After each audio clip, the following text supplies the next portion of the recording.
Koonlaud on pärimuslik kese ehk siis tarberiist.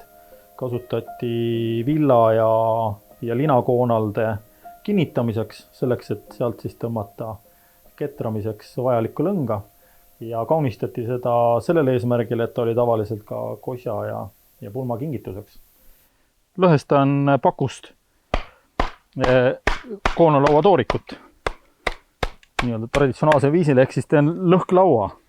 On lõhestamisel ka veel see kasulik, et süüd kiud jäävad sirge. Sa näed,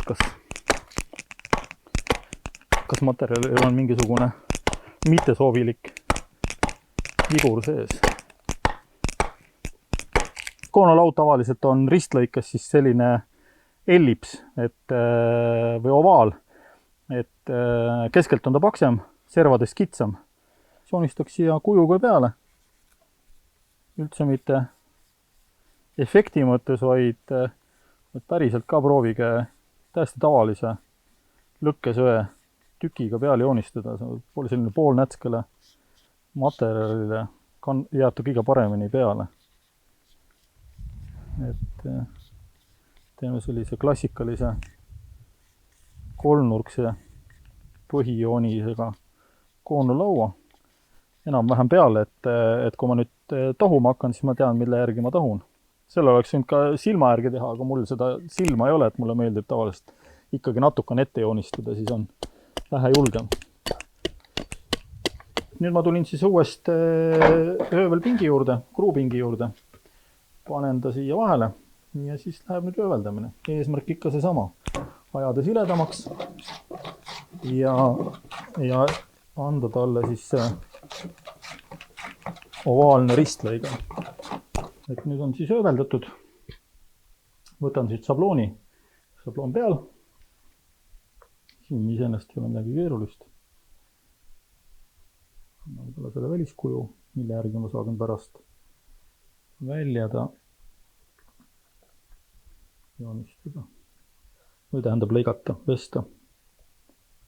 Järgnevaks töövahendiks on nuga. Hea on selline terava otsaga vestmisnuga, kas siis pikema teraga, lühema teraga, aga terav ots. Et siis pääseb ka selle terava otsaga siia igasugustele õnarustele ja pragudele paremini sisse, ja vesta on ka palju parem. Nii nagu nimi ütleb, et need on vestmisnoad, et need ümara otsaga noad selle töö jaoks nii väga ei kõlba. Käime kergelt luisu peal ka üle. Nuga peab olema terav.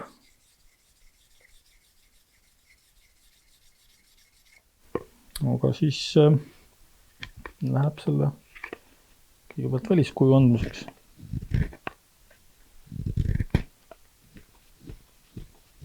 Nii, et nüüd on siit vestetud. Võtame siis saaja.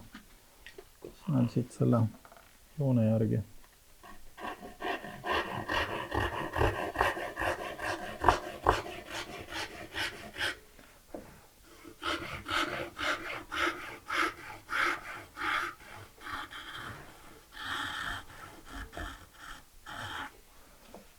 Jooned sisse, et siis on vähe lihtsam, kui hakata lihtsalt kõike seda välja vestma.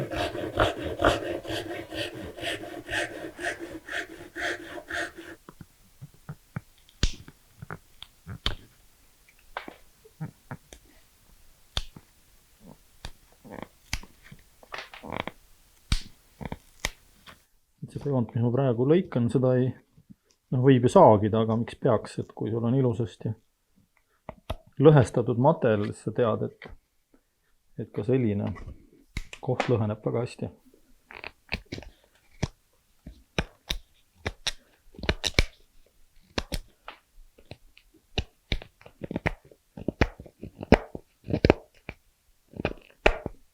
See varrus peab olema iseenesest ümargune, aga seda saab pärast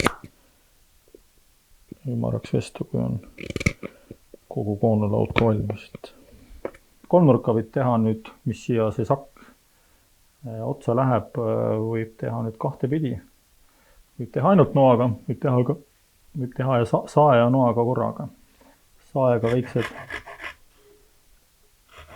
paari milli sügavused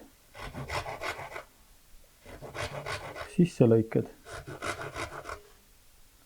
nüüd selle väljavõstmine tibust siia saetud pessa.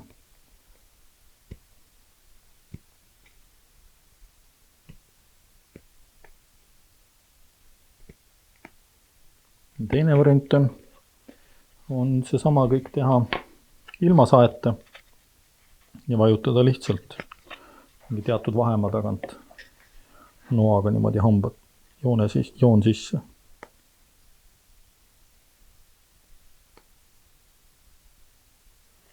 Võtame siis siit ühe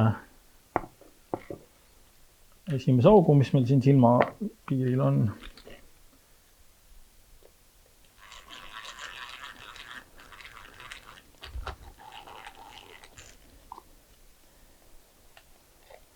Ette puuritud auk või ette õõnestatud auk võimaldab lihtsamini seda serva vesta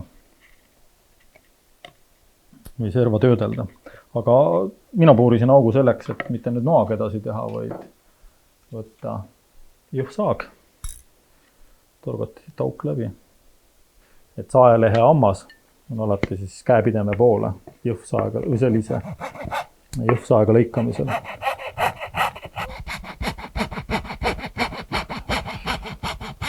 Sest lõppkokkuvõtteks, kui on augud sisse lõigatud, siis üle vestma peaks ikkagi. Sest ta kipub ikka niimoodi, et ta ei ole igalt poolt täpselt 90 kraadi. See saeleht. Nii, auk on sees. Enam-vähem kuju on olemas.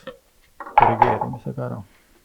Ja nüüd on jälle selle augu üle lõikamiseks on jälle ikkagi see sama hea, et kui on hea teravotsaga vestmisnuga, siis mis mahub täpselt ilusasti siia pessa sisse, siis saategi need jõnksud, mis saagimisel tekkisid, ilusasti üle lõigata, aga siin peab samamoodi, nagu ikka puidu lõikamisel järgima kiudude suunda, ehk siis ei lõikaks vastu kiudu, vaid ikka pärikiudu.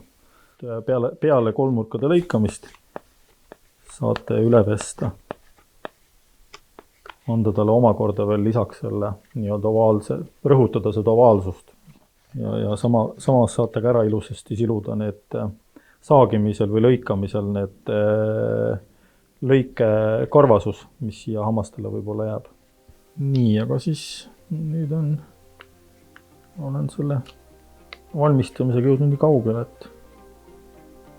et faasid on peal. Varast kõmmarguseks.